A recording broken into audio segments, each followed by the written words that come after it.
ಸನ್ಮಾನ್ಯ ಸಭಾಧ್ಯಕ್ಷರೇ, ಕೊನೆಯದಾಗಿ ನನಗೆ ಮಾತಾಡೋಕ್ಕೆ ಅವಕಾಶ ಕೊಡೋದಕ್ಕಾಗಿ ತಮಗೆ ಧನ್ಯವಾದಗಳು. ಮತ್ತು ಇವಾಗ ಮೊದಲ ಬಾರಿಗೆ ಈ ಒಂದು ಉತ್ತರ ಕರ್ನಾಟಕದ ಚರ್ಚೆ ತಾವು 7 ದಿವಸ ನಡೆಸಿದ್ದೀರಿ, ಎಲ್ಲರೂ ಅವಕಾಶ ಮಾಡಿಕೊಡ್ತಾ ಇದ್ದೀರಿ. ಯು ಕಂಟಿನ್ಯೂ, ನಿಮ್ಮ ಕೆಲಸ ನೀವು ಮಾಡಿ, ನೀವು ಮಾತಾಡಿ. ಸೊ ಇದಕ್ಕೆಲ್ಲ ತಮ್ಗೆ ಧನ್ಯವಾದಗಳು ಸರ್.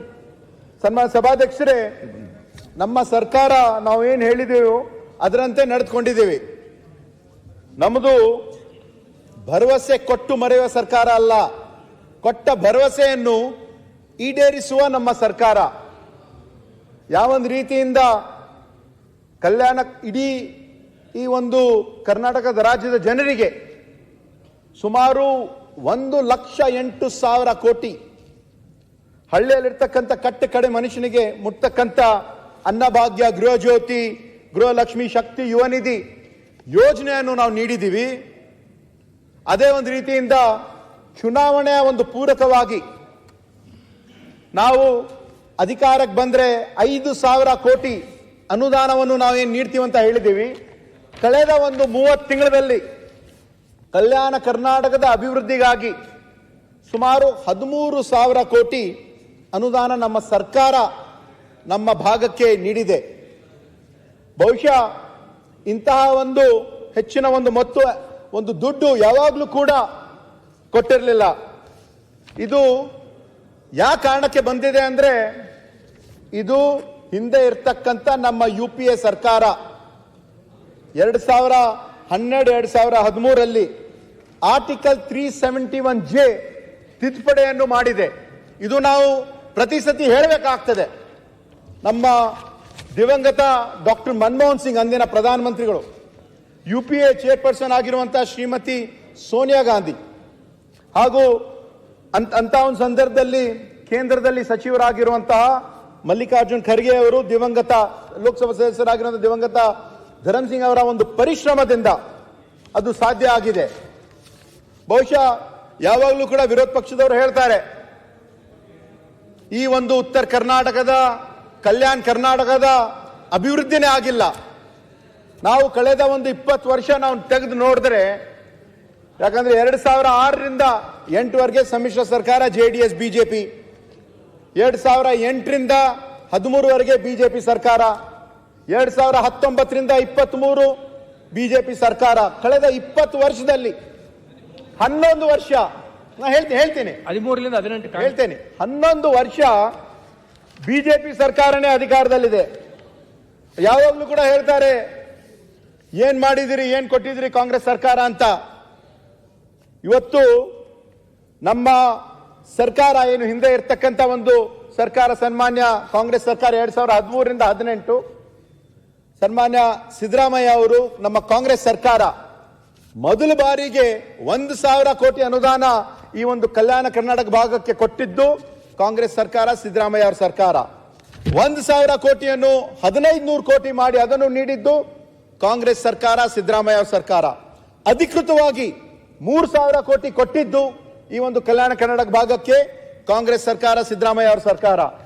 ಈಗ 5,000 ಕೋಟಿ ಅನುದಾನವನ್ನು ಕೊಟ್ಟಿದ್ದನ್ನು ಕೂಡ ಇದು ನಮ್ಮ ಕಾಂಗ್ರೆಸ್ ಸರ್ಕಾರ. ಈ ಒಂದು ಆರ್ಟಿಕಲ್ 371J ತಿದ್ದುಪಡಿ ಆಗಿದ್ದು ಅವಾಗ ಇದು ಮೊದಲೇ ಆಗಬೇಕಾಗಿತ್ತು.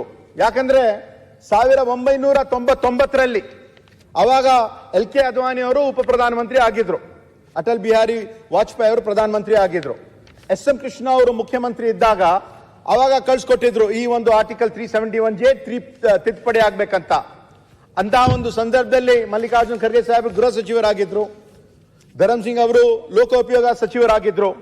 ಆದ್ರೆ ಇದು ಯಾವ ಕಾರಣಕ್ಕೂ ಮಾಡಕ್ಕೆ ಆಗಲ್ಲ ಅಂತ ಹೇಳಿದ್ದಾರೆ. ಇದು ನಮ್ಮ ಕಲ್ಯಾಣ ಕರ್ನಾಟಕ ಭಾಗಕ್ಕೆ ಆಗಿರುವಂತಹ ಒಂದು ದೊಡ್ಡ ಅನ್ಯಾಯ.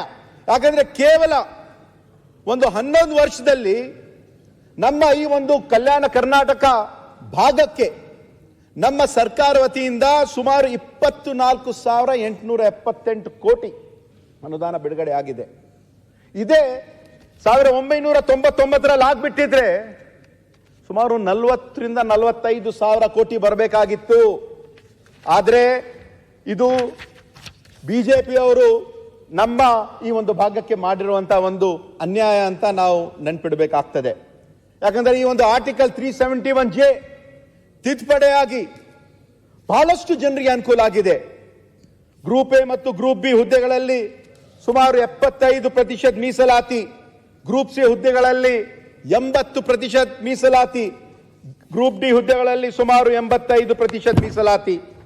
ಇದರಿಂದ ಬಹಳಷ್ಟು ಜನ ನಮ್ಮ ವಿದ್ಯಾರ್ಥಿಗಳಿಗೆ ಸುಮಾರು 51,606 ಯುವಕರಿಗೆ ವಿದ್ಯಾರ್ಥಿಗಳಿಗೆ ಇದು ಅನುಕೂಲ ಆಗಿದೆ. ಇಂಜಿನಿಯರಿಂಗ್ ಕಾಲೇಜ್ಗಳಲ್ಲಿ ಸುಮಾರು 25,690 ಸೀಟ್ಗಳು, ಮೆಡಿಕಲ್ ವೈದ್ಯಕೀಯ ಅಭ್ಯರ್ಥಿಗಳ ಸಂಖ್ಯೆ 9,956, ಕೃಷಿ ಸಂಬಂಧಿತ ವಿದ್ಯಾರ್ಥಿಗಳ ಸಂಖ್ಯೆ 4,164, ಹೋಮಿಯೋಪತಿ ವಿದ್ಯಾರ್ಥಿಗಳಂದ್ರೆ ಸುಮಾರು 3,500 ಹಾಗೂ ಡೆಂಟಲ್ ಸ್ಟೂಡೆಂಟ್ ಸುಮಾರು 2,000, ಬಿ ಫಾರ್ಮಸಿ, ಡಿ ಫಾರ್ಮಸಿ ಎಲ್ಲ ಸೇರಿಸಿದ್ರೆ ಸುಮಾರು 51,606 ಎಲ್ಲ ವಿದ್ಯಾರ್ಥಿಗಳಿಗೆ ಅನುಕೂಲ ಆಗಿದೆ. ಯಾವ ಕಾರಣಕ್ಕೂ ನಾವು ಮರಿಬಾರದು. ಇವತ್ತು ನಮ್ಮ ಮುಖ್ಯಮಂತ್ರಿಗಳು ಸನ್ಮಾನ್ಯ ಸಿದ್ದರಾಮಯ್ಯ ಅವರು ಮೊನ್ನೆ ಸುಮಾರು ಮಾರ್ಚ್ 7ನೇ ತಾರೀಕಿಗೆ ಈ ಒಂದು ಆಯವ್ಯ ಏನು ಮಂಡಿಸಿದ್ರು, 4,09,549 ಕೋಟಿ, ಅದರಲ್ಲಿ 5,000 ಕೋಟಿ ನಮ್ಮ ಕಲ್ಯಾಣ ಕರ್ನಾಟಕ ಭಾಗಕ್ಕೆ ಅವರು ನೀಡಿದ್ದಾರೆ. ಅದೇ ಒಂದು ರೀತಿಯಿಂದ ನಾವು ನೋಡಿದ್ರೆ ಕೇಂದ್ರದಲ್ಲಿರ್ತಕ್ಕಂಥ ಸುಮಾರು ಬಜೆಟ್ ಅಂದ್ರೆ 50,65,000 ಕೋಟಿ, ಸುಮಾರು 12-13 ಪಟ. ಆದ್ರೆ ನಮ್ಮ ಕಲ್ಯಾಣ ಕರ್ನಾಟಕ ಭಾಗಕ್ಕೆ, ಉತ್ತರ ಕರ್ನಾಟಕ ಭಾಗಕ್ಕೆ ಎಷ್ಟು ದುಡ್ಡನ್ನು ನೀಡಿದ್ದಾರೆ? ಏನು ಕೊಟ್ಟಿಲ್ಲ.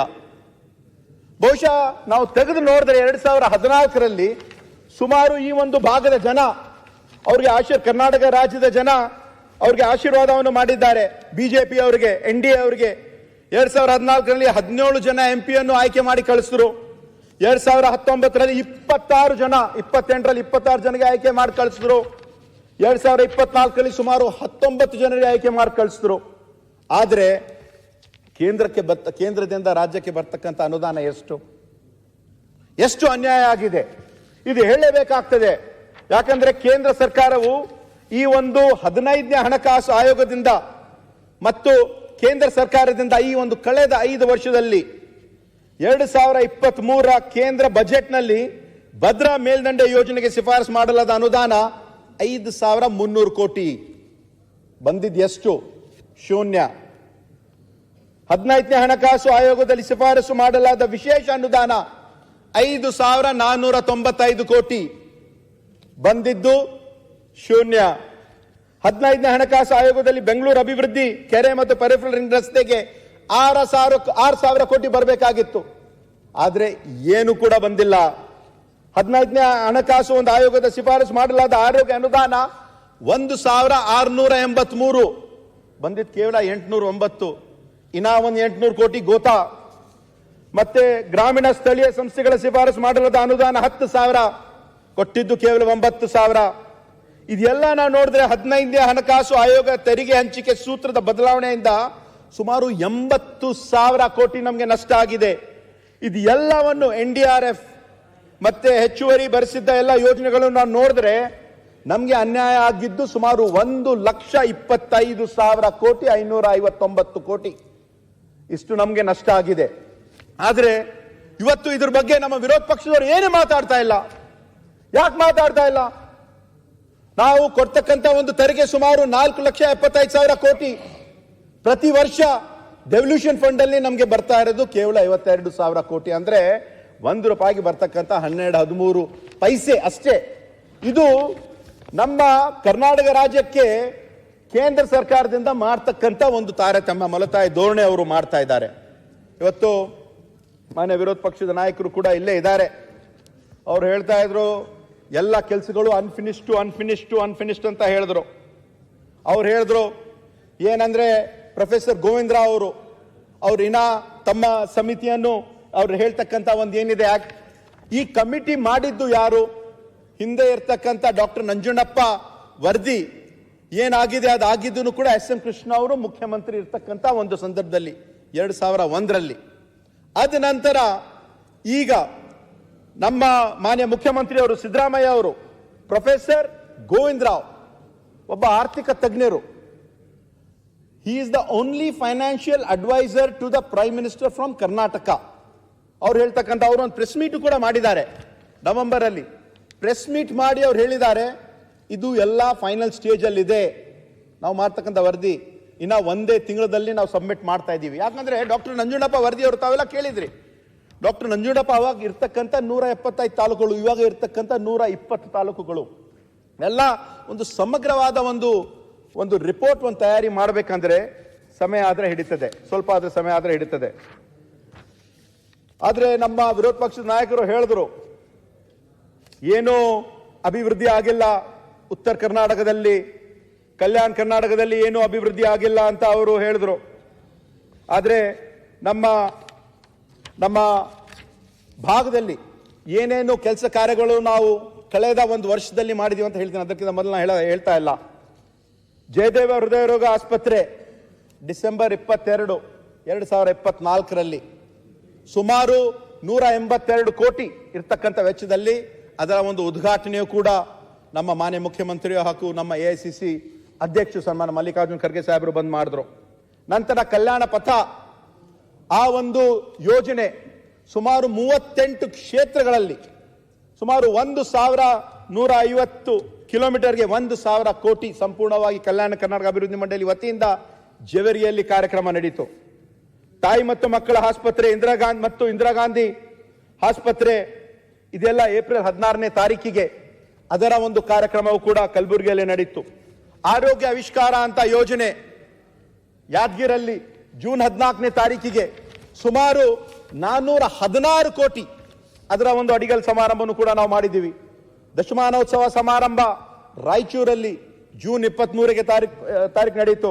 ಹಿಂದುಳಿದ ವರ್ಗದ ಅಭಿವೃದ್ಧಿಗೆ ಸುಮಾರು 381 ಕೋಟಿ ವೆಚ್ಚದಲ್ಲಿ ಅದನ್ನು ಕೂಡ ಅಕ್ಟೋಬರ್ 6ನೇ ತಾರೀಕಿಗೆ ಕೊಪ್ಪಳದಲ್ಲಿ ನಡೀತು. ಈ ಒಂದು KKRDB ಹಾಟ್ಲೈನ್ ಅಂತ ಒಂದು ಕಾರ್ಯಕ್ರಮ ಕಲಬುರಗಿಯಲ್ಲಿ ಸೆಪ್ಟೆಂಬರ್ 17ನೇ ತಾರೀಕಿಗೆ ನಡೀತು. ಅದರಲ್ಲಿ ಇನ್ನು ಜನವರಿಯಲ್ಲಿ ಪ್ರಜಾಸೌಧ ಮತ್ತು ಅಕ್ಷರಾವಿಷ್ಕಾರ ಯೋಜನೆಯಲ್ಲಿ ಸುಮಾರು 300 ಶಾಲೆಗಳ ಅದರ ಒಂದು ಕಾರ್ಯಕ್ರಮ ಕೂಡ ಕಲಬುರಗಿಯಲ್ಲಿ ನಡೀತಾ ಇದೆ, ನನ್ನ ಮತಕ್ಷೇತ್ರದಲ್ಲಿ ನಡೀತಾ ಇದೆ. ಇದೆಲ್ಲ ನಾವು ಅರ್ಥ ಮಾಡ್ಕೊಳ್ಬೇಕಾಗ್ತದೆ. ಯಾಕಂದ್ರೆ ಇವಾಗ ಏನು ಅಡಿಗಲ್ಲಾಗಿಲ್ಲ, ಏನು ಕೆಲಸ ಆಗಿಲ್ಲ ಅಂತ ಮಾನ್ಯ ವಿರೋಧ ಪಕ್ಷದ ನಾಯಕರು ಅವರು ಹೇಳ್ತಾ ಇದ್ರು.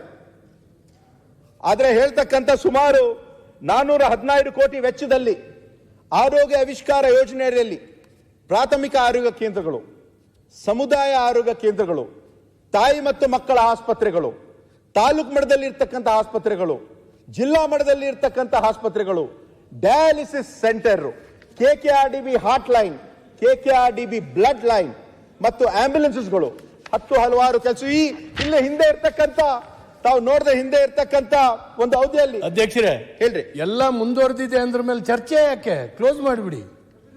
ಈಗ ಸರ್ ಪೂರ್ತಿ ಮುಗಿದಿಲ್ಲ. ಅವ್ರು ಹೇಳ್ತಾರೆ ಕಲ್ಯಾಣ ಕರ್ನಾಟಕ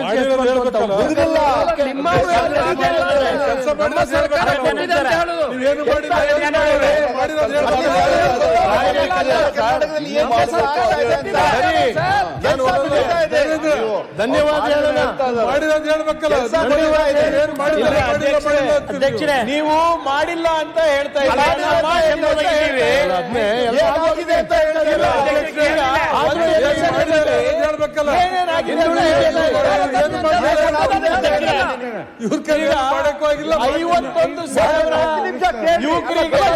ಸಿಕ್ಕಿರೋದು ಹೇಳ್ಬಾರ್ದ ಸರ್? ನೀವೇ ಹೇಳಿ.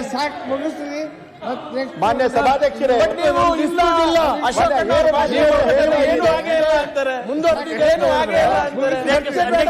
ಮಾನ್ಯ ತಾವು ಅಧ್ಯಕ್ಷರೇ, ನೀವು ಹೇಳಕತ್ತೀರಿ, ಒಂದ್ ನಿಮಿಷ ಹೇಳಕತ್ತೀರಿ, ಬಟ್ ನಮ್ಗೆ ಇವತ್ತಿನವರೆಗೂ ಅಧ್ಯಕ್ಷರೇ ಒಂದೇ ನಿಮಿಷ. ನನ್ನ ಹೆಸರು ಹೇಳಿದ್ದಾರೆ, 3 ಸರಿ ನನ್ನ ಹೆಸರು ಹೇಳಿದ್ದಾರೆ. ಅಲ್ಲ, ತಾವು ಹೇಳಿದ್ರಲ್ಲ, ನಾಯಕರು ತಾಲೂಕು ಬಗ್ಗೆ ಹೇಳಿದ್ದಾರೆ. ಪ್ರಾಥಮಿಕ ಆರೋಗ್ಯ ಇದೆ, ಚಂದಾಗಿದೆ. ತಾಲೂಕು ಆರೋಗ್ಯ ಕೇಂದ್ರ ಚಂದಾಗಿದೆ. ಜಿಲ್ಲಾ ಚೆನ್ನಾಗಿದೆ, ಡಯಾಲಿಸಿಸ್ ಚೆನ್ನಾಗಿದೆ, ಮಾಡ್ತಾ ಇದ್ದೀವಿ, ಎಲ್ಲ ಚೆನ್ನಾಗಿದೆ ಅಂದ್ಮೇಲೆ ನಾವು ಸರಿ ಇಲ್ಲ ಅಂತ ಅವರು ಬೆಂಗಳೂರಲ್ಲಿ ಇದ್ದಂಗಿದ್ದಾರೆ, ಗೊತ್ತಿಲ್ಲ ಅವ್ರಿಗೆ. ಯಾವ ಆಸ್ಪತ್ರೆಯಲ್ಲಿ ನಿಮ್ಮಲ್ಲಿ ಯಾರನ್ನ ಡಾಕ್ಟರ್ ಇದಾರ? ಅಲ್ಲ, ಈಗ ನಾವು ಅದೆಲ್ಲ ಕೆಲಸ ಪ್ರಾರಂಭ ಮಾಡಿದ್ವಿ, ಅಡಿಗಲ್ ಮಾಡಿದೀವಿ. ತಾವೇನ್ ಹೇಳಿದ್ರಿ, ಒಂದು ಕೆಲಸ ಪ್ರಾರಂಭ ಆಗಿಲ್ಲ ಅಂತ ಹೇಳಿದ್ರಿ. ಲಾಸ್ಟ್ ನಿಮ್ಮಲ್ಲಿ ಎಜುಕೇಶನ್ ಅಲ್ಲಿ ಲಾಸ್ಟ್ ಅಲ್ಲಿ ಬಂದಿದ್ದೀರಾ. ಅಲ್ಲ, ಹೇಳ್ತೀನಿ, ಅದ್ರ ಬಗ್ಗೆನೂ ಹೇಳ್ತೀನಿ. ಎಲ್ಲ ಸರಿ ಇದೆ, ಎಲ್ಲ ಸರಿ ಇದೆ. ಅಲ್ಲ ಸರಿ ಇದೆ ಅಂತ ಹೇಳ್ತಾ ಇಲ್ಲ. ಪ್ರಾರಂಭ ಕೆಲಸ ಪ್ರಾರಂಭ ಮಾಡಿದ್ದೀವಿ, ಕೆಲಸ ಪ್ರಾರಂಭ ಮಾಡಿದ್ದೀವಿ ಅಂತ ಹೇಳ್ತಾ ಇದ್ದೀನಿ. ಚರ್ಚೆ ಆಗ್ಬೇಕು ಅಂತ ನಾನು ಹೇಳಿದೆ. ಸಮಯ ಇಲ್ಲ. ಅಲ್ಲ, ಎಲ್ಲ ಆಗಿದೆ ಅಂತ ನೀವು ನಾನು ಏನಾನ ಹೇಳ್ಬಿಟ್ಟಿದ್ರೆ ನಾನು ತಗೊಂತಾನೆ ಇರ್ಲಿಲ್ಲ ಚರ್ಚೆಗೆ. ಕೆಲಸ ಪ್ರಾರಂಭ ಮಾಡಿದ್ದೀವಿ ಅಂತ ಹೇಳ್ತಾ ಇದ್ದೀನಿ ನಾನು. ಅಧ್ಯಕ್ಷರೇ, ನಮ್ಗೆ ವಿರೋಧ ಪಕ್ಷದ ನಾಯಕರು ತಿಳ್ಕೊಬೇಕು, ನಮ್ಗೆ ಆರ್ಟಿಕಲ್ 371J ಸಿಕ್ಕಿರೋದೇ ಹಿಸ್ಟಾರಿಕಲ್ ಬ್ಯಾಕ್ವರ್ಡ್ನೆಸ್ ಇದೆ ಅಂತ ಅದು ಸರಿಪಡಿಸ್ಲಿಕ್ಕೆ ನಮ್ಗೆ ದಶಕ ಬೇಕಾಗ್ತದೆ. ಏನು ಆಗೇ ಇಲ್ಲ ಅಂತ ಹೇಳ್ತಾ ಇದೀರಲ್ಲ. ಈಗ ಬನ್ನಿ, ನಮ್ಮ 371 ಯಾವುದು ನಮ್ಮ ಜಯದೇವ ನೋಡ್ಕೊಂಡು ಬನ್ನಿ, ಕಿದ್ವಾಯ್ ನೋಡ್ಕೊಂಡು ಬನ್ನಿ. Because we are historically backward because of various historical reasons, social reasons. ಅದಕ್ಕೆ ತಾನೇ ರೀಜನಲ್ ಇಂಬ್ಯಾಲೆನ್ಸಿಗೆ ಸರಿಪಡಿಸ್ಲಿಕ್ಕೆ ನಮ್ಗೆ 371J ಬಂದಿದ್ದು. ಯಾವ ರೀತಿ ವಿದರ್ಭಗಾಯ್ತು, ಯಾವ ರೀತಿ ತೆಲಂಗಾಣಗಾಯ್ತು. Article 371 A B C D E F G H I J ಬಂದು ನಿಂತಿದೆ. ನೀವು ಒಂದು ಕೇಂದ್ರ ಸರ್ಕಾರಿಗೆ ಹೇಳಿ, ನಾವು ಕೇಳ್ತಾ ಇದೀವಲ್ಲ 5,000 ಕೋಟಿ ವಿದರ್ಭ ನಮಗೂ ಈಗ everything is a work in progress. ಅದು ನಿಮ್ಗೆ ಗೊತ್ತಿದೆ ಅಧ್ಯಕ್ಷರೇ. ನಮ್ಮ ಅಧ್ಯಕ್ಷ ಸರ್, ಅಲ್ಲ, ನಮ್ಮ ನೀವು ಮಾತಾಡಕ್ಕೆ ನಿಮ್ಗೆ ಅವಕಾಶ ಕೊಟ್ಟಿಲ್ಲ. ಬೆಂಗಳೂರಿಗೆ ಹೋಲಿಕೆ ನಾನು ಮಾತಾಡ್ತಾ ಇದ್ದೀನಿ.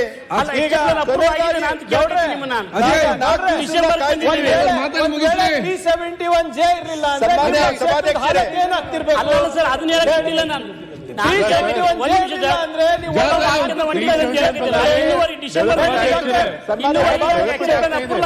ನೋಡಿ, ನಮ್ಮ ಜೆಡಿಎಸ್ ಇರ್ಬೋದು, ಆದ್ರೆ ಎಲ್ಲರೂ ಬೆನಿಫಿಟ್ ಇದ್ರದ್ದು. ಆಮೇಲೆ ಏನಾಗಿಲ್ಲ ಅಂತಾರೆ.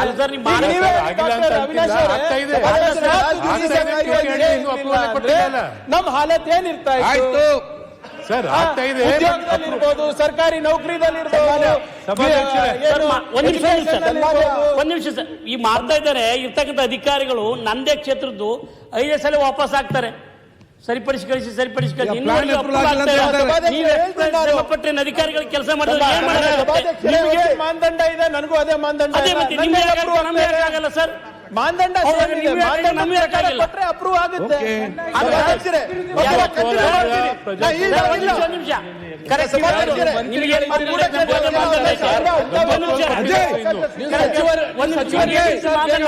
ಎಲ್ರು ಮಾತಾಡ್ಬೇಡ. ಒಂದ್ ನಿಮಿಷ, ನನ್ನ ಪಕ್ಕದಲ್ಲಿ ಅಪ್ರೂವ್ ಆಗುತ್ತೆ. ಅವ್ರು ಏನ್ ಕೇಳಿ ಸಭಾಧ್ಯಕ್ಷರೇ, ಒನ್ ಸೆಕೆಂಡ್ ವಿಪ್ ಹೇಳಿ. ಆಯ್ತಲ್ಲ, ಆಯ್ತು ಅಜಯ್ ಮಾತಾಡಿ. ಸಭಾಧ್ಯಕ್ಷರೇ, ಇಲ್ಲ, ಸಚಿವರಿದ್ದಾರೆ, ಶಾಸಕರದ್ದು ಆಗಿಲ್ಲ. ವಿರೋಧ ಪಕ್ಷದ ನಾಯಕರು ಮತ್ತೆ ಹೇಳಿದ್ರು, ನಮ್ಮ ಕಲ್ಯಾಣ ಕರ್ನಾಟಕ ಭಾಗ ಈ ಒಂದು ಎಜುಕೇಶನ್ ಅಲ್ಲಿ, ಶಿಕ್ಷಣದಲ್ಲಿ ಹಿಂದುಳಿದ ಇದೀವಿ ಅಂತ ಹೇಳಿದ್ರು. ನಾವು ಆ ಕಾರಣಕ್ಕಾಗಿ ನಾವು ಅಧಿಕಾರಕ್ಕೆ ಬಂದ ನಂತರ ಈ ಒಂದು 5 ವರ್ಷ ಶೈಕ್ಷಣಿಕ ವರ್ಷ ಅಂತ ಘೋಷಣೆ ಮಾಡಿದ್ದೀವಿ. ಕನಿಷ್ಠ 25% ಹಣ ನಮ್ಮ ಕಲ್ಯಾಣ ಕರ್ನಾಟಕ ಮಂಡಳಿಗೆ ಬಂದಿರುವಂತಹ ಹಣ ಕಡ್ಡಾಯವಾಗಿ ಶಿಕ್ಷಣಕ್ಕೆ ಉಪಯೋಗಿಸಬೇಕಂತ ನಾವು ಆದೇಶ ಹೊರಡಿಸಿದ್ದೀವಿ. ಎಲ್ಲರೂ ಕೂಡ ಅದಕ್ಕೆ ಒಪ್ಕೊಂಡಿದ್ದಾರೆ. ಮತ್ತೆ ಇವತ್ತು ಮಾನ್ಯ ನಮ್ಮ ಶಿಕ್ಷಣ ಸಚಿವರು ಕೂಡ ಇಲ್ಲೇ ಇದ್ದಾರೆ. ನಮ್ಮ ಕಲ್ಯಾಣ ಕರ್ನಾಟಕ ಭಾಗದಲ್ಲಿ ಏನೇನು ನಾವು ಮಾಡಬೇಕು, ಯಾಕಂದ್ರೆ ಹೆಚ್ಚಿನ ಆದ್ಯತೆ ಶಿಕ್ಷಣ ಮತ್ತೆ ಆರೋಗ್ಯಕ್ಕೆ ನಾವು ನೀಡ್ತಾ ಇದ್ದೀವಿ. ಡಾಕ್ಟರ್ ನಂಜುಂಡಪ್ಪ ಅವರು ಕೂಡ ಆ ಒಂದು ರೀತಿಯಿಂದ ಹೇಳಿದರು. ಇವತ್ತು ಸಾಯಂಕಾಲ 5 ಗಂಟೆಗೆ ಈ ಒಂದು ಡಾಕ್ಟರ್ ಛಾಯಾ ದೇವಗಂಕರ್ ಅವರ ಒಂದು ಸಮಿತಿ ಮಾನ್ಯ ಮುಖ್ಯಮಂತ್ರಿ ಅವರಿಗೆ ಒಂದು ಎಜುಕೇಶನ್ ಎಕ್ಸ್ಪರ್ಟ್ ಕಮಿಟಿ ಅಂತ ನಾವು ಮಾಡಿದ್ವಿ. ಒಂದು ರಿಪೋರ್ಟ್ ಕೂಡ ಕೊಟ್ಟಿದ್ದಾರೆ. ಈಗ ಇದರಲ್ಲಿ ಇರ್ತಕ್ಕಂಥ ಬಹಳಷ್ಟು ಶಿಫಾರಸುಗಳು, ನಾವು ಏನೇನು ಮಾಡಬೇಕು, ಏನೇನು ಅವಶ್ಯಕತೆ ಇದೆ ನಮ್ಮ ಭಾಗದಲ್ಲಿ. ಯಾಕಂದ್ರೆ ಓವರ್ ನೈಟ್ ಚೇಂಜಸ್ ಎಲ್ಲೂ ಕಾಣಕ್ಕೆ ಆಗಲ್ಲ. ನಾವು ಮಾಡ್ತಕ್ಕಂಥ ಇವತ್ತು ಇಡೀ ಕರ್ನಾಟಕ ರಾಜ್ಯದಲ್ಲಿ ಇರ್ತಕ್ಕಂಥ KPS ಶಾಲೆಗಳ ಎಷ್ಟಂದ್ರೆ 247. ಇವತ್ತು ಮಧು ಬಂಗಾರಪ್ಪ ಅವರು ಶಿಕ್ಷಣ ಸಚಿವರಾಗಿ ಸುಮಾರು 700 ಶಾಲೆಗಳಾಗ್ತಾ ಇದೆ. ಎಲ್ಲ ಸೇರಿ 900. ಇವಾಗ ತಂಗಿರ್ತಕ್ಕಂಥ 247. ಮತ್ತೆ ಕಲ್ಯಾಣ ಕರ್ನಾಟಕದಲ್ಲಿ 247 KPS ಶಾಲೆಗಳು ಇದ್ದಿದ್ದು ಕೇವಲ 60.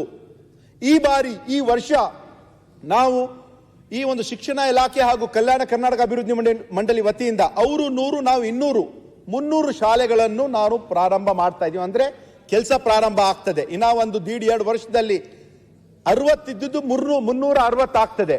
ಅದರಿಂದ ಆ ಒಂದು ನಮ್ಮ ಭಾಗದಲ್ಲಿ ಇರ್ತಕ್ಕಂಥ ಅನುಕೂಲ. ಅದರ ಜೊತೆಯಾಗಿ NSQF national skill qualification framework SSLC ಫಲಿತಾಂಶ ಸರಿಪಡಿಸಲು ಸುಮಾರು 10 ಕೋಟಿ ಅನುದಾನ ಕೂಡ ನಾವು ಇಟ್ಟಿದ್ದೀವಿ. ECC early child care education bilingual English and Kannada. ಹಿಂದಿನ ವರ್ಷ LKG UKG ನಾವು ಪ್ರಾರಂಭ ಮಾಡಿದ್ವಿ. ನಾವೇನು ಅನ್ಕೊಂಡ್ವಿ ಒಂದು 10-15 ಸಾವಿರ ಮಕ್ಕಳು ಬರ್ಬೋದು. ಯಾಕಂದ್ರೆ ಆ ಭಾಗದಲ್ಲಿ ಇರ್ತಕ್ಕಂಥ ಜನರಿಗೆ, ಹಳ್ಳಿಯಲ್ಲಿ ಇರ್ತಕ್ಕಂಥ ಜನರಿಗೆ UKG LKG ಕಳ್ಸಕ್ಕೆ ಅವಕಾಶ ಇರಲಿಲ್ಲ. ಆದರೆ ನಮ್ಮ ಸರ್ಕಾರ ಬಂದಾಗ ಕೇವಲ 1 ತಿಂಗಳಲ್ಲಿ 42,000 ಮಕ್ಕಳು ಅಡ್ಮಿಷನ್ ತಗೊಂಡಿದ್ದಾರೆ. ಇದೆಲ್ಲ ನಾವು ಪ್ರಯತ್ನವನ್ನು ನಾವು ಮಾಡ್ತಾ ಇದ್ದೀವಿ. ನಾವು ಕಳೆದ ಏನಾಗಿದೆ ಅಂತ ಹೇಳಿದ್ರೆ ಒಂದು ಕೆಲವು ನಿಮಿಷಗಳಲ್ಲಿ ಹೇಳೋದು ಅತಿ ಅವಶ್ಯಕತೆ ಇದೆ. ನಮ್ಮ ಸರ್ಕಾರ ಬಂದ ನಂತರ 2023ರಿಂದ ಇವಾಗ 2.5 ವರ್ಷದಲ್ಲಿ ಅಕ್ಷರಾವಿಷ್ಕಾರ ಯೋಜನೆ ಅಡಿಯಲ್ಲಿ ಸುಮಾರು 1,695 ಕೋಟಿ ಅನುದಾನ ಇಟ್ಟು ಇವಾಗ ಹಂತದಲ್ಲಿ ನಾವು ಖರ್ಚು ಮಾಡ್ತಾ ಇದ್ದೀವಿ. ಕಲ್ಯಾಣ ಪಥ 1,000 ಕೋಟಿ, 1,155 ಕಿಲೋಮೀಟರ್, ಸುಮಾರು 38 ಕ್ಷೇತ್ರಗಳಲ್ಲಿ ನಾವು ಕಲ್ಯಾಣ ಪಥ ಯೋಜನೆ ಮಾಡ್ತಾ ಇದ್ದೀವಿ. ಆರೋಗ್ಯ ಆವಿಷ್ಕಾರ ಯೋಜನೆ ಅಡಿಯಲ್ಲಿ ಈ ಒಂದು ಭಾಗದಲ್ಲಿ ಎಲ್ಲವನ್ನು ನಾವು ನೋಡಿದ್ರೆ ಸುಮಾರು 1,952 ಕೋಟಿ ಹಂತವಾಗಿ ಖರ್ಚು ಮಾಡ್ತಾ ಇದ್ದೀವಿ. ಅಲ್ಪಸಂಖ್ಯಾತರ ಅಭಿವೃದ್ಧಿಗಾಗಿ ಸುಮಾರು 358 ಕೋಟಿ, ಹಿಂದುಳಿದ ವರ್ಗದ ಅಭಿವೃದ್ಧಿಗಾಗಿ 381 ಕೋಟಿ. ಚರ್ಚೆ ನಡೀತಾ ಇರೋದು ಕಲ್ಯಾಣ ಕರ್ನಾಟಕದ ಅಲ್ಲ, ಉತ್ತರ ಕರ್ನಾಟಕದ್ದು. ಅವ್ರು ಪೂರ್ತಿ ಕಲ್ಯಾಣ ಕರ್ನಾಟಕದ್ದು ಹೇಳ್ತಾರೆ. ನಾನು ಕಲ್ಯಾಣ ಕನ್ನಡ ಬಗ್ಗೆ, ನಾನು ಕಲ್ಯಾಣ ಕನ್ನಡ ಭಾಗದವನಿದ್ದೀನಿ. ನಾನು ಇಡೀ ಉತ್ತರ ಕರ್ನಾಟಕದ ನಾನು ನೀವು ಯಾವ ಭಾಗಕ್ಕೂ ಇಲ್ವಲ್ಲ, ಕಲ್ಯಾಣಕ್ಕೂ ಇಲ್ಲ, ಉತ್ತರ ಕರ್ನಾಟಕಕ್ಕೂ ಇಲ್ಲ.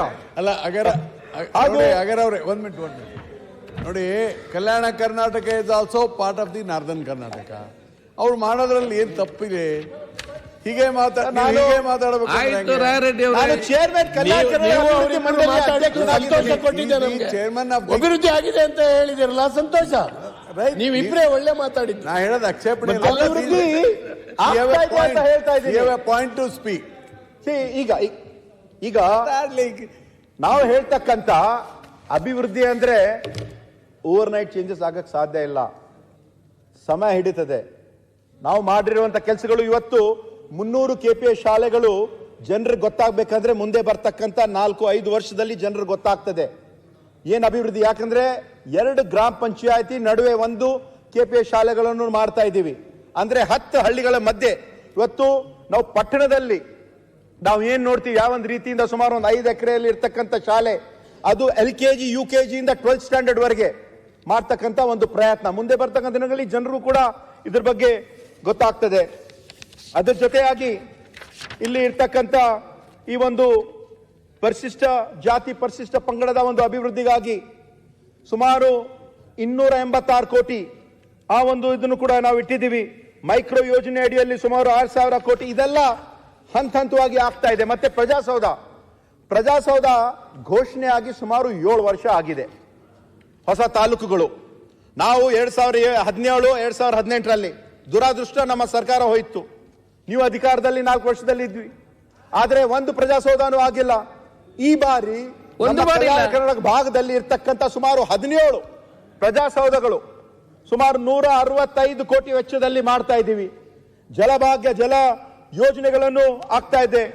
ಈ ಒಂದು ಕಲ್ಯಾಣ ಕರ್ನಾಟಕ ಅಭಿವೃದ್ಧಿ ಒಂದು ಇಂಡಸ್ಟ್ರಿಯಲ್ ಹಬ್ ಕಲಬುರ್ಗಿ, ಕಂಪ್ಲಿ, ಶಾಪುರ್, ಬೀದರ್ ಅದೆಲ್ಲ ಸೇರಿ ಸುಮಾರು 200 ಕೋಟಿ ವೆಚ್ಚದಲ್ಲಿ ಆಗ್ತಾ ಇದೆ. ಮಹಿಳೆಯರಿಗೆ ಶೌಚಾಲಯ, ಅರಣ್ಯ ಆವಿಷ್ಕಾರ ಯೋಜನೆ ಮಾನ್ಯ ಮಂತ್ರಿಗಳಿಲ್ಲ, ರೈತರುಗಳಿಗೆ ಗೋದಾಮುಗಳು, ಪೊಲೀಸ್ ಮಾನ್ಯ ಸಚಿವರು ಕೂಡ ಇಲ್ಲೇ ಇದ್ದಾರೆ, ಪೊಲೀಸ್ ಇಲಾಖೆಗೆ ಕೂಡ ನಾವು ಮಾಡ್ತಾ ಇದ್ದೀವಿ, ಪ್ರವಾಸೋದ್ಯಮ ತಾಣಗಳ ಒಂದು ಅಭಿವೃದ್ಧಿ. ಇಷ್ಟೆಲ್ಲ ಅಭಿವೃದ್ಧಿ ಯೋಜನೆಗಳು ಎಲ್ಲ ಕೆಲಸ ಕಾರ್ಯಗಳು ನಡೀತಾ ಇದೆ. ಸನ್ಮಾನ್ಯ ಸಭಾಧ್ಯಕ್ಷರೇ, ಇವತ್ತು ನಮ್ಮ ಕಲ್ಯಾಣ ಕರ್ನಾಟಕ ಹಾಗೂ ಉತ್ತರ ಕರ್ನಾಟಕ ಈ ಒಂದು ಭಾಗದ ಜನರಿಗೆ ಅನುಕೂಲ ಆಗ್ಬೇಕಂತ ನಮ್ಮ ಸರ್ಕಾರ, ಕಾಂಗ್ರೆಸ್ ಸರ್ಕಾರ, ಸನ್ಮಾನ್ಯ ಸಿದ್ದರಾಮಯ್ಯ ಅವರ ಸರ್ಕಾರ ಬದ್ಧರಾಗಿದ್ದೀವಿ. ನಾವು ಕೆಲಸವನ್ನು ಮಾಡ್ತಾ ಇದ್ದೀವಿ ಅಂತ ಹೇಳಲು ನಾನು ಇಷ್ಟಪಡ್ತೇನೆ. ಅದರ ಜೊತೆಯಾಗಿ ನಾವು ಈ ಒಂದು ಬೆಳೆ ಪರಿಹಾರ ಇಲ್ಲಿ ಇರ್ತಕ್ಕಂಥ ಒಂದು ಸಮಸ್ಯೆ, ಯಾಕಂದ್ರೆ ವಿಶೇಷವಾಗಿ ಇಲ್ಲಿ ಇರ್ತಕ್ಕಂಥ ನನ್ನ ಮತಕ್ಷೇತ್ರ, ನನ್ನ ಮತಕ್ಷೇತ್ರದಲ್ಲಿ ಸುಮಾರು ಜೇವರ್ಗಿ ವಿಧಾನಸಭಾ ಕ್ಷೇತ್ರದಲ್ಲಿ ಸುಮಾರು 54,000 ಹೆಕ್ಟೇರ್ ಪ್ರದೇಶ ಹಾನಿಯಾಗಿದ್ದು, ಒಟ್ಟು ರೈತರ ಸಂಖ್ಯೆ ಸುಮಾರು 58,000 ರೈತರು, 93 ಕೋಟಿ ರೂಪಾಯಿಗಳು ಒಂದು ಜಮಾ ಮಾಡಲಾಗಿದೆ. ಸುಮಾರು 5,000 ಮತ್ತು ಜೇವರ್ಗಿಯಲ್ಲಿ ಸುಮಾರು 5,000 ಹಾಗೂ ಯಡ್ರಾಮಿಯಲ್ಲಿ ಸುಮಾರು 2,000, ಒಟ್ಟು 7,000 ರೈತರಿಗೆ ವಿವಿಧ ಒಂದು ತಾಂತ್ರಿಕ ಕಾರಣಗಳಿಂದ ಒಂದು ಬೆಳೆ ಪರಿಹಾರ ಇನ್ನ ಜಮಾ ಆಗಿಲ್ಲ. ನನ್ನ ಮತಕ್ಷೇತ್ರದಲ್ಲಿ ಇರ್ತಕ್ಕಂಥ ಬಹಳಷ್ಟು ಹಳ್ಳಿಗಳು ಬಲ್ಲುಣಗಿ, ನೆಲೋಗಿ, ಕೋಳ್ಕೂರ್, ಬಣಮಿ, ಹರ್ವಾಳ್, ನರಿಬೋಳಿ ಹಾಗೂ ಇಟ್ಗಾ ಗ್ರಾಮಗಳು ಎಲ್ಲ ಸೇರಿದಂತೆ ಇನ್ನ ಸ್ವಲ್ಪ ಆ ಒಂದು ಆಗ್ಬೇಕಾಗ್ತದೆ. ಅದು ಸರಿಪಡಿಸಬೇಕಂತ ತಮ್ಮ ಮುಖಾಂತರ ಅದನ್ನು ಕೂಡ ನಾನು ಕೇಳ್ಕೊಳ್ಳುತ್ತೇನೆ. ಮತ್ತೆ ಅದರ ಜೊತೆಯಾಗಿ ಬಹಳಷ್ಟು ಇವತ್ತು ಬಹಳಷ್ಟು ಜನ ಏನ್ ಹೇಳ್ತಾರೆ ಅಂದ್ರೆ ಈ ಒಂದು ಅಭಿವೃದ್ಧಿ ಆಗ್ತಾ ಇಲ್ಲ ಅಂತ. ಆದ್ರೆ ನಮ್ಮ ಕ್ಷೇತ್ರದಲ್ಲಿ ಬಹುದಿನಗಳಿಂದ ಒಂದು ಮಲ್ಟಿ ವಿಲೇಜ್ ವಾಟರ್ ಸ್ಕೀಮ್ ಸುಮಾರು 365 ಕೋಟಿ ವೆಚ್ಚದಲ್ಲಿ ಏನ್ ಆಗ್ಬೇಕಾಗಿತ್ತು ಅದನ್ನು ಕೂಡ ಆಗಿದೆ. ಗ್ರಾಮೀಣಾಭಿವೃದ್ಧಿ ಸಚಿವರು ಪ್ರಿಯಾಂಕ ಅವರು ಇಲ್ಲೇ ಇದ್ದಾರೆ. ಅದನ್ನು ಕೂಡ ಬಹು ವರ್ಷಗಳಿಂದ ಏನಾಗಬೇಕಾಗಿತ್ತು ಅದನ್ನು ಕೂಡ ಆಗಿದೆ. ಮಲ್ಲಾಬಾದ್ ಏತ್ ನೀರಾವರಿ ಯೋಜನೆ ಸುಮಾರು 358 ಕೋಟಿ ವೆಚ್ಚದಲ್ಲಿ ಅದನ್ನು ಏನಾಗಬೇಕಾಗಿತ್ತು ಸುಮಾರು ಒಂದು 9 ವರ್ಷದಿಂದ ಅದನ್ನು ಕೂಡ ಪ್ರಾರಂಭ ಆಗ್ತಾ ಇದೆ. ಅದ್ರ ಜೊತೆಯಲ್ಲಿ ಇರ್ತಕ್ಕಂಥ ಒಂದು ಹರ್ವಾಳ್ ಬ್ರಿಡ್ಜ್ ಅದನ್ನು ಕೂಡ ಏನಾಗಬೇಕಾಗಿತ್ತೆ ಅದನ್ನು ಕೂಡ ನಮ್ಮ ಸರ್ಕಾರ ಏನ್ ಹೇಳ್ಬೇಕಂತ ನಾನು ಮಾಡಿದ್ದೀನಿ ಅಂದ್ರೆ ನಮ್ಮ ಒಂದು ಸಮಗ್ರ ಒಂದು ಅಭಿವೃದ್ಧಿ ನಮ್ಮ ಸರ್ಕಾರ ಮಾಡ್ತಾ ಇದೆ. ನಮ್ಮ ಸರ್ಕಾರ ಇದ್ದಿದ್ದು ಜನರ ಪರವಾಗಿ, ಜನರಿಗೋಸ್ಕರ, ಜನರಿಗಾಗಿ ಇರ್ತಕ್ಕಂಥ ನಮ್ಮ ಸರ್ಕಾರ. ಈಗ ವಿರೋಧ ಪಕ್ಷದವರು ಏನು ಅಭಿವೃದ್ಧಿ ಆಗಿಲ್ಲ, ಕೆಲಸ ಆಗಿಲ್ಲ ಅಂತ ಏನು ಹೇಳ್ತಾ ಇದ್ದಾರೆ. ಇವತ್ತು ನಮ್ಮ ಕಲ್ಯಾಣ ಕರ್ನಾಟಕ ಅಭಿವೃದ್ಧಿ ಮಂಡಳಿ ವತಿಯಿಂದ ಈಗ ಮುಖ್ಯ ಸಚೇತಕರು ಹೇಳ್ತಾ ಇದ್ರು ಅಜಯ್ ಹಾಫ್ ಅನ್ ಅವರ್ ಆಯ್ತು, ಕಂಟಿನ್ಯೂ ಮಾಡಿ. ಸೊ ಅದಕ್ಕೆ ನಾವು ಹೆಂಗ್ ಹೇಳ್ಬೇಕಂದ್ರೆ ಇದು ಕೊನೆಯದಾಗಿ ನಾವು ಮಾಡ್ತಕ್ಕಂಥ ಅಭಿವೃದ್ಧಿ ಕೆಲಸ ಇಲ್ಲ ಅಂತ ಇದ್ರೆ ಸರ್ ಆಂಖೋ ಮೇ ಅರ್ಮಾನ್ ಲಿಯಾ ಸಭಾಧ್ಯಕ್ಷರೇ, आंखों में अरमान लिया, लास्ट मंजिल को अपना लिया, खुशी अब मुश्किल क्या आसान क्या, एक बार ठान लिया तो ठान लिया. ಅಂದ್ರೆ ನಾವು ಜನರ ಕೆಲಸ ಅಭಿವೃದ್ಧಿ ಮಾಡಬೇಕಂತ ನಾವೇನು ತೀರ್ಮಾನ ತಗೊಂಡಿದ್ದೀವಿ, ನಮ್ಮ ಸರ್ಕಾರ ಆ ಹಾದಿದಲ್ಲಿ ಹೋಗ್ತದೆ ಅಂತ ಹೇಳಿ ನಾನು ಮಾತನ್ನು ಮುಗಿಸುತ್ತೇನೆ. ಸರ್, ನೀವು ಮುಂದಿನ ಅಧಿವೇಶನದೊಳಗೆ ಮಂತ್ರಿಗಳಾಗಬೇಕು. ಬಹುತೇಕ ಯಾರೆಲ್ಲ ಮಾತಾಡಲಿಕ್ಕೆ ಅವಕಾಶ ಕೇಳಿದ್ದಾರೆ ಉತ್ತರ ಕರ್ನಾಟಕದಲ್ಲಿ ಸಂಬಂಧಪಟ್ಟ ಎಲ್ಲರಿಗೂ ಕೂಡ ಅವಕಾಶ ಕೊಟ್ಟಿದ್ದೇವೆ. ಇನ್ನು 3 ಜನ ಹೆಸರು ಕೊಟ್ಟಿದ್ರು. ಒಂದು ನಮ್ಮ ಅಲ್ಲಮ್ಮ ಪ್ರಭುವರು ಬರಲಿಲ್ಲ, ವಿಜಯ ಕಾಶ್ಯಪ್ಪನವರು 2-3 ಸಲ ಕರೆದೆ, ಅವರು ಕೂಡ ಇಲ್ಲ. ಇನ್ನೊಂದು ನಮ್ಮ ಬಸವನಗೌಡ ದದ್ದಲ್ ಅವರು, ಬೇರೆಲ್ಲರೂ ಈ ಕಡೆಯಿಂದ ಮಾನಪ್ಪ ವಜ್ಜಲ್, ಬೇರೆಲ್ಲರಿಗೂ ಕೂಡ ಅವಕಾಶ ಮಾಡಿ ಕೊಟ್ಟಿದ್ದೇವೆ. ಆದ ಕಾರಣ ಒಂದು ಇವತ್ತಿಗೆ ಬಹುಶಃ ನಮ್ಮ ಉತ್ತರ ಕರ್ನಾಟಕ ಸಂಬಂಧಪಟ್ಟಾಗೆ ಚರ್ಚೆ ಮುಗಿಯಿತು. ಈಗ ಬಂದ ಎಲ್ಲಿಂದ ಕೊಡೋದು? ಆದ ಕಾರಣ ಬಹುತೇಕ ಎಲ್ಲ ಕೂಡ ಚರ್ಚೆ ಇವತ್ತು ಮಾನ್ಯ ಮುಖ್ಯಮಂತ್ರಿಗಳು ಉತ್ತರ ಕೊಡ್ತಾರೆ. ಸೊ ಉತ್ತರ ಕನ್ನಡ ಚರ್ಚೆನ ಇಲ್ಲಿಗೆ ಅದಕ್ಕೆ ಒಂದು ನಮಗೆ ಕರಾವಳಿ ಕರ್ನಾಟಕದ ಬಗ್ಗೆ ಅಧ್ಯಕ್ಷರೇ ಆಯಿತು, ಇದರಲ್ಲಿ ಮುಗಿಬೇಕಲ್ಲ. ಮುಗಿಸ್ತಾ ನಿಮಗೆಲ್ಲ ಧನ್ಯವಾದ ಸಲ್ಲಿಸಿ ಬಹುಶಃ ಇವತ್ತಿನ ನಾನು ನಿಮಗೆ ಧನ್ಯವಾದ ಹೇಳ್ತೀನಿ. ನಾವು ನಿಲುವಳಿ ಸೂಚನೆ ತಂದ್ರಿ ಉತ್ತರ ಕರ್ನಾಟಕದ್ದು, ತಾವು ಪೂರ್ತಿ ಎಲ್ಲ ಕೇಳಿದವರಿಗೆಲ್ಲ ಸಮಯ ಕೊಟ್ಟಿದ್ದೀರಾ. ನಮ್ಮ ಉತ್ತರ ಕರ್ನಾಟಕ ಭಾಗದವರು ಎಲ್ಲರೂ ಕೂಡ ಮಾತಾಡಿದ್ದಾರೆ. ಅದೇ ರೀತಿ ಕಾಂಗ್ರೆಸ್ ಅವರು, ಜನತಾದಳದವರು ಕೂಡ ಮಾತಾಡಿದ್ದಾರೆ. ಫಸ್ಟ್ ಟೈಮ್ ಈ ಥರ ಉತ್ತರ ಕರ್ನಾಟಕದ ಸಮಸ್ಯೆ ಬಗ್ಗೆ ಅವರೊಬ್ಬರು ಬಿಟ್ಟರೆ ಯಾರು ನಮ್ಮ ಕಲಬುರ್ಗಿ ಅವರೊಬ್ಬರು ಯಾರು ಅಜಯ್ ಪಾಟೀಲ್ ಅವರೊಬ್ಬರು ಎಲ್ಲ ಒಳ್ಳೇದಾಗ್ಬಿಟ್ಟಿದೆ ಎಲ್ಲ ಆಗಿದೆ. ಉಳಿದವರೆಲ್ಲರೂ ಕೂಡ ಪ್ರಾಬ್ಲಮ್ ಇದೆ ಅಂತ ನಿಮಗೆ ಧನ್ಯವಾದಗಳು. ನಮ್ಗೆ ಈಗ ಸರ್ಕಾರ ಮತ್ತು ಪ್ರತಿಪಕ್ಷ ಒಂದೇ ಉದ್ದೇಶ ಇತ್ತು, ಉತ್ತರ ಕನ್ನಡ ಬಗ್ಗೆ ಅಶೋಕ್ ಸರ್, ಈಗ ಸುನಿಲ್ ಎಷ್ಟು ಲಕ್ಷ ಕೋಟಿ ನಮ್ಮ ಮಂಗಳೂರು ಬಂದಿಲ್ಲ, ಉಡುಪಿ ಬಂದಿಲ್ಲ ಅಂತ ಕಾಯ್ತಾ ಇದ್ದಾರೆ. ದಯವಿಟ್ಟು ಬಸ್ಸು ಅಲ್ಲಿಗೂ ಹೋಗಿ ನಿಲ್ಲೋ ತರ ಮಾಡಿ. ಖಂಡಿತ. ಈಗ ಎಷ್ಟು ಲಕ್ಷ ಕೋಟಿ ಗುಲ್ಬರ್ಗ ಜಿಲ್ಲೆ ಒಂದಕ್ಕೆ ಹೋಗಿದೆ ಅಂತ ಪಾಪ ಆನಂದ್ ಸಿಂಗ್ ಅವರು ಬಹಳ ಚೆನ್ನಾಗಿ ಹೇಳಿದ್ದಾರೆ. ಧನ್ಯವಾದಗಳು. ಈಗ ಸರ್ಕಾರ ಆನಂದ್ ಸಿಂಗ್ ಇಲ್ಲ ಸ್ವಾಮಿ, ಅಜಯ್ ಸಿಂಗು ಆನಂದ್ ಸಿಂಗ್ ಇಲ್ಲ ವಿಧಾನಸಭೆಯಲ್ಲಿ. ನೀವು ಅಜಯ್ ಪಾಟೀಲ್ ಅಂದ್ರಿ, ಅವರು ಆನಂದ್ ಸಿಂಗ್ ಅಂದಿದ್ದಾರೆ. ಸ್ವಲ್ಪ ಕುತ್ಕೊಂಡ್ರೆ ಅಜಯ್ ಸಿಂಗ್ ಆಗ್ತಾರೆ ಅವರು. ಈಗ ನೋಡಿ ಅಧಿವೇಶನ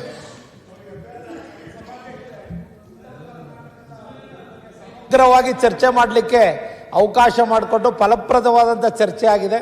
ಅದಕ್ಕೆ ನಮ್ಮ ವತಿಯಿಂದ ತಮಗೆ ವಿಶೇಷವಾಗಿ ಧನ್ಯವಾದಗಳನ್ನ ಹೇಳಲಿಕ್ಕೆ ಬಯಸ್ತಾ ಇದ್ದೀನಿ. ಈಗ ನೋಡಿ, ಉತ್ತರ ಕನ್ನಡ ಸಂಬಂಧಪಟ್ಟಾಗೆ ಜನಸಾಮಾನ್ಯದ ಅಪೇಕ್ಷೆ ಇತ್ತು, ಚರ್ಚೆ ಆಗ್ತಿಲ್ಲ ಚಂದೊಂದು ಅಪೇಕ್ಷೆ ಇತ್ತು. ಸೊ ಈ ಸಲ ಏನೊಂದು ಜನರ ಅಪೇಕ್ಷೆ ಇತ್ತು ಅದೆಲ್ಲವೂ ಕೂಡ ಆಡಳಿತ ಪಕ್ಷ ಪ್ರತಿಪಕ್ಷ ತಾವೆಲ್ಲರೂ ಒಗ್ಗಟ್ಟಿನಿಂದ ಸೇರಿಕೊಂಡು ಅದನ್ನು ಸಂಪೂರ್ಣವಾಗಿ ಭಾಗವಹಿಸಿಕೊಂಡು ಅದನ್ನು ಯಶಸ್ವಿಗೊಳಿಸಿದ್ರಿ.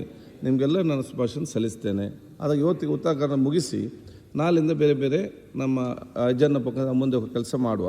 ಅದಕ್ಕಾಗಿ ಇವತ್ತಿನ ಈಗ ನಮ್ಮ ಗಮನ ಸೆಳೆಯುವ ಸೂಚನೆ ದಿನಾಂಕ 16/12/2020 50 ಗಮನ ಸೆಳೆಯುವ ಸೂಚನೆ ಪೈಕಿ